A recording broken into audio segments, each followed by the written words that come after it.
참 좋으신 예수님, 오늘 이 새벽에도 저희들을 깨워주시고 또 하나님 나라의 거룩한 백성으로 불러주시니 감사를 드립니다. 저희가 얼마나 많은 은혜를 받았는지 다시 한번 기억나게 하여 주시고 그 은혜에 감사하며 자족하며 살 줄 아는 저희들 되게 하여 주시옵소서. 오늘도 말씀을 통하여 생명의 만나를 먹기 원합니다. 성령께서 눈을 뜨게 하여 주시고 이 깊은 진리를 깨닫게 하여 주시옵소서. 우리를 구원하신 예수님의 이름으로 기도드립니다. 아멘. 안녕하십니까. 2024년 5월 13일 월요일 또 새로운 한 주간 아침이 밝아오고 있습니다. 자, 미가서 1부 세 번째 이야기, 지도층의 탐욕. 오늘 두 번째 시간이죠. 끝이 없는 탐욕이라는 제목으로 미가서 2장 3절부터 5절 우리 함께 읽고 경건의 시간을 시작하도록 하겠습니다. 그러므로 여호와의 말씀에 내가 이 족속에게 재앙을 계획하나니 너희의 목이 이에서 벗어나지 못할 것이요 또한 교만하게 다니지 못할 것이라. 이는 재앙의 때임이라 하셨느니라. 그때에 너희를 조롱하는 시를 지으며 슬픈 노래를 불러 이르기를 우리가 온전히 망하게 되었도다. 그가 내 백성의 산업을 옮겨 내게서 떠나게 하시며 우리 밭을 나누어 패역자에게 주시는도다 하리니 그러므로 여호와의 회중에서 분깃에 줄을 댈 자가 너희 중에 하나도 없으리라.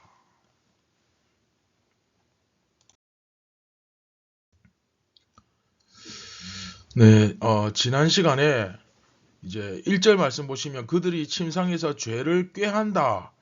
죄를 꾀한다 라고 되어 있었죠. 죄를 꾀한다는 것은 이제 계획한다는 말이 아닙니까? 그렇죠? 그래서 세 번째 이야기 첫 부분에 꾀한다. 이번 이야기 제일 앞에 꾀한다라는 표현이 되어 있었는데 이제 오늘 본문 보시면 3절에 그러므로 여호와의 말씀에 내가 이 족속에게 재앙을 계획하나니 이렇게 되어 있습니다. 재앙을 계획하나니 이제 계획한다고 되어 있죠. 꾀한다와 계획한다. 이 말은 사실은 똑같은 말이죠. 히브리어로 하샵, 그렇죠? 하샵이라는 말이거든요. 이 사람들이 밤에 어떻게 하면 누구네 집을 우리가 좀 살 수 있을까? 누구네 땅을 살 수 있을까? 막 고민하듯이 하나님께서도 똑같이 어떻게 하면 이 녀석들을 내가 혼을 내어줄 수 있을까? 이걸 고민하신다는 거예요. 그 말이거든요. 그러면서 너희의 목이 여기서 벗어나지 못할 것이요 또한 교만하게 다니지 못할 것이다. 이런 말씀을 하십니다. 왜냐? 3절 끝에 있죠. 이것은 재앙의 때임이라. 너희에게 재앙이 임할 것이기 때문에 너희들은 하나님의 계획을 벗어나지 못한다 라는 의미죠. 그렇죠? 그러면서 4절에 이런 말씀을 하죠. 그때에 너희를 조롱하는 시를 지으며 슬픈 노래를 불러 이르기를 우리가 온전히 망하게 되었도다. 그가 내 백성의 산업을 옮겨 내게서 떠나게 하시며 우리 밭을 나누어 패역자에게 주시는도다 하리니. 자, 여기서 그때에 너희를 조롱하는 시를 누가 짓겠습니까? 네, 두 부류의 사람, 양쪽을 다 생각할 수 있습니다. 두 부류입니다. 첫 번째는 그 유다를 정복한 사람들이겠죠. 그렇죠? 그 유다를 정복한 사람들이 이 이스라엘을 조롱하면서 시를 짓는다는 거죠. 그런가 하면 두 번째는 자조적으로 자기들 스스로 그렇죠? 온전히 망하게 되었다라고 스스로 노래를 짓는다고 생각하시는 그렇게 해석하는 분들도 있습니다. 여하튼 중요한 건 뭐냐면 그가 내 백성의 산업을 옮겨 내게서 떠나게 하시며 우리 밭을 나누어 패역자에게 주시는도다 하리니 이렇게 되어 있죠. 자, 여기서 결국 중요한 건 자, 이겁니다. 누구의 백성이라고 되어 있습니까? 내 백성이라고 되어 있죠. 그러면 이 노래는 누가 부르는 겁니까? 우리 밭을 나누어. 그쵸? 부자들이 부르는 노래죠. 여기서 내 백성이란 거 하나님이 지금 내 백성 이렇게 말씀하시는 게 아닙니다. 여기서 내 백성 하는 거는 이 부자들이 그렇게 하는 거예요. 그쵸?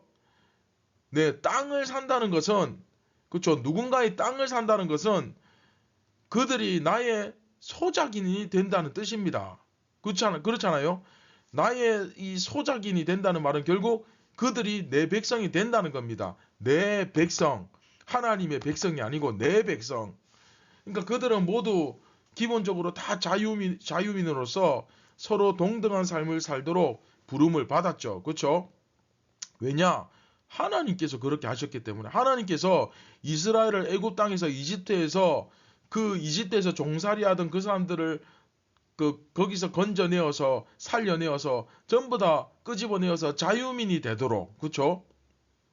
종된 자에게 자유민이 되도록 부르신 분 아닙니까? 할렐루야. 그쵸?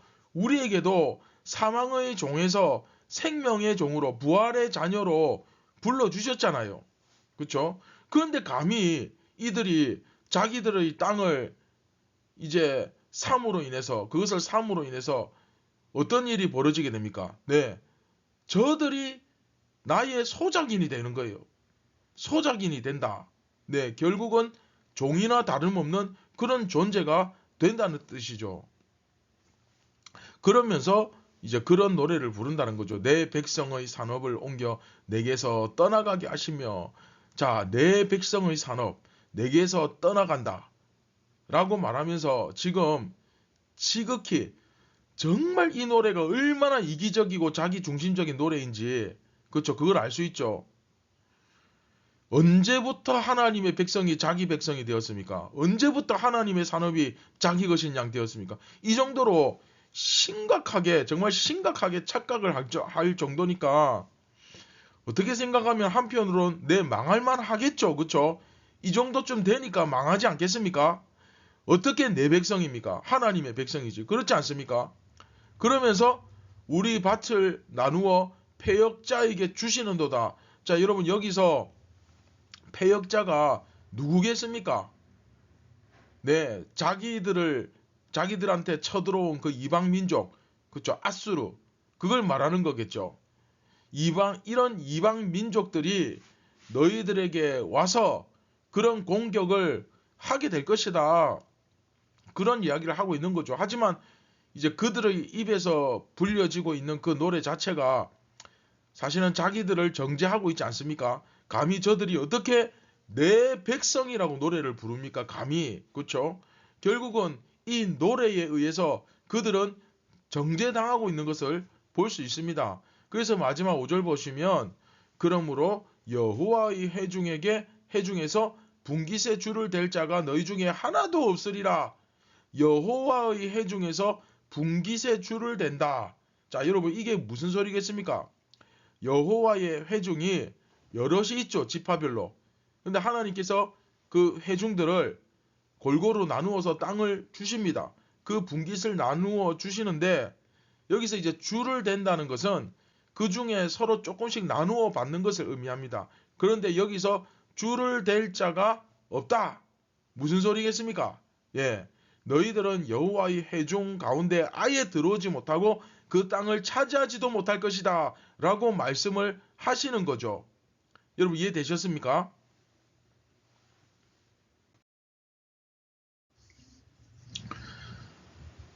자, 말씀을 맺도록 하겠습니다. 오늘도 이제 3절부터 5절 본문을 해석하는 해석하는 것을 좀 중심으로 해서 길게 나누었기 때문에 시간 관계상 묵상과 적용을 충분히 할 수는 없습니다. 물론 다음 이 시간에 할 겁니다. 할 건데, 자, 여러분 근데 이 사람들 왜 이렇게 되었을까요?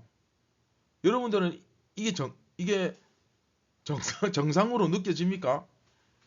물론 여러분 율법이 규정하고 있는 이스라엘의 이제 어떤 경제 체제와 지금 현재 우리가 살고 있는 이 세상의 경제 체제는 확연히 많이 다르기 때문에 이것을 직접적으로 딱 이렇게 그대로 적용할 수는 없지만 여러분 그래도 하나님께서 왜 이런 율법을 주셨는가를 좀 생각해 볼 필요가 있습니다. 이 율법을 왜 주셨을까? 이게 본질이잖아요. 그렇죠?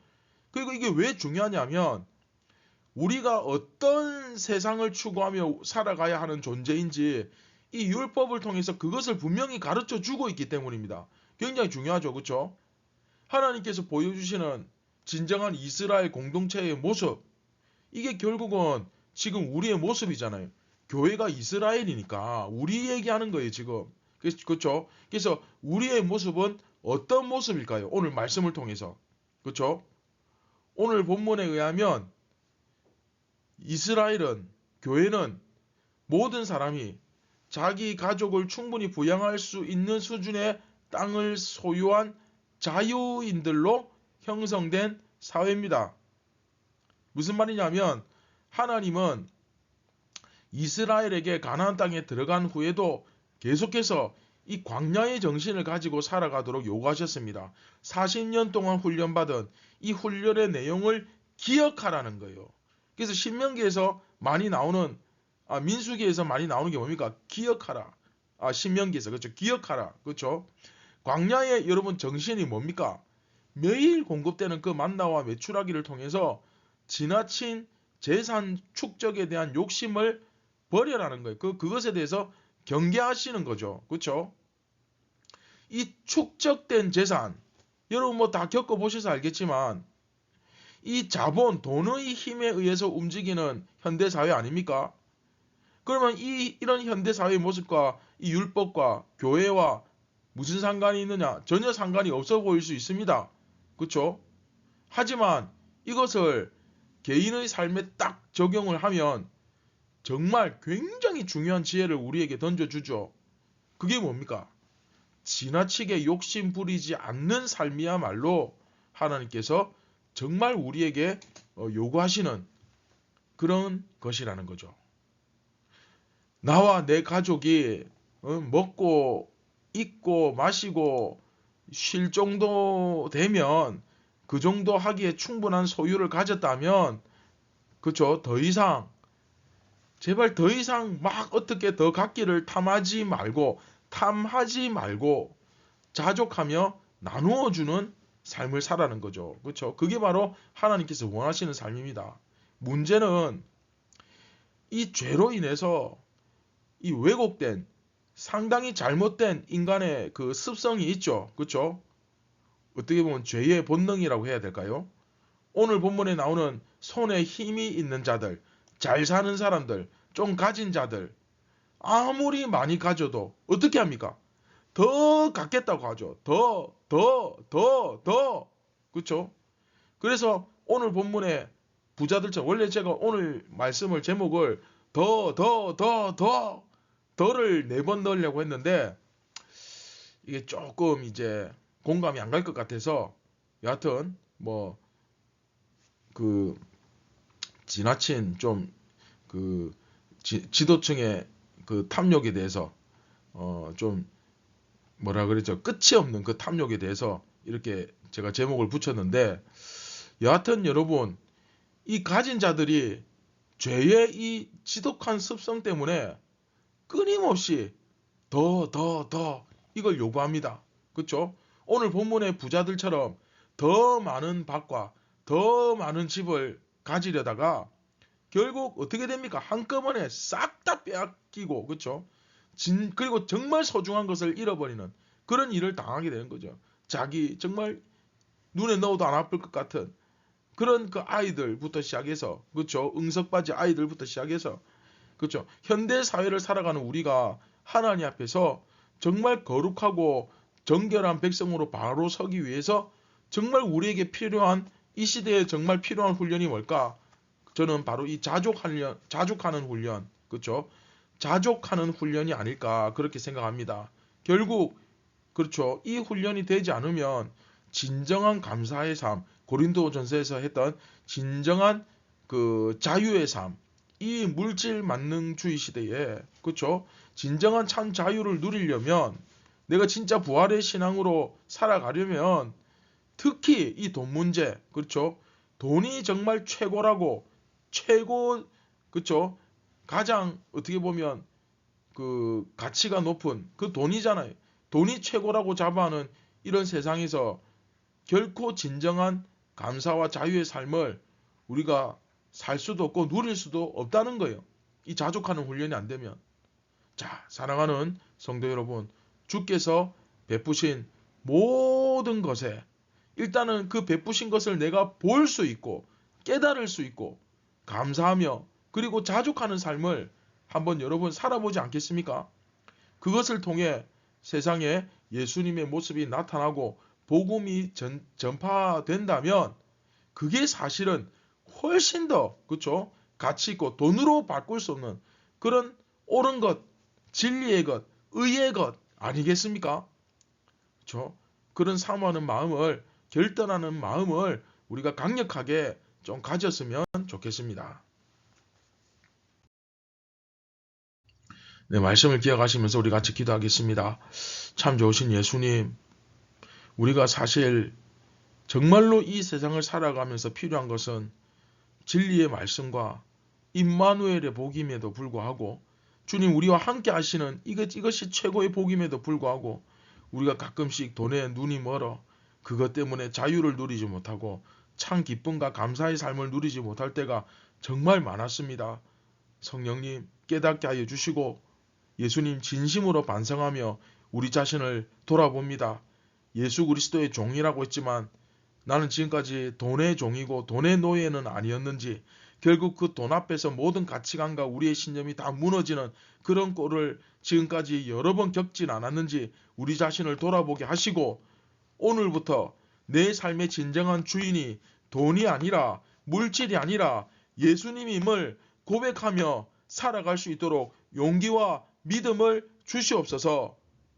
오늘도 하나님의 나라와 영광을 위하여 그 의를 위하여 살게 하여 주옵소서. 우리를 구원하신 예수님의 이름으로 기도드립니다. 아멘. 자, 여러분 다시 한번 말씀드리지만 그리스도인은 세상 속에서 살아가지만 절대 세상에 굴복하지 않는 사람들입니다. 우리의 삶의 중심은 예수님이고 예배입니다. 여러분들의 삶의 중심은 무엇입니까? 돈입니까? 사람입니까? 친구입니까? 어떤 출세입니까? 성공입니까? 자녀입니까? 여러분 삶의 중심이 정말 흔들리지 않기를 간절히 기도하고 소망합니다. 감사합니다.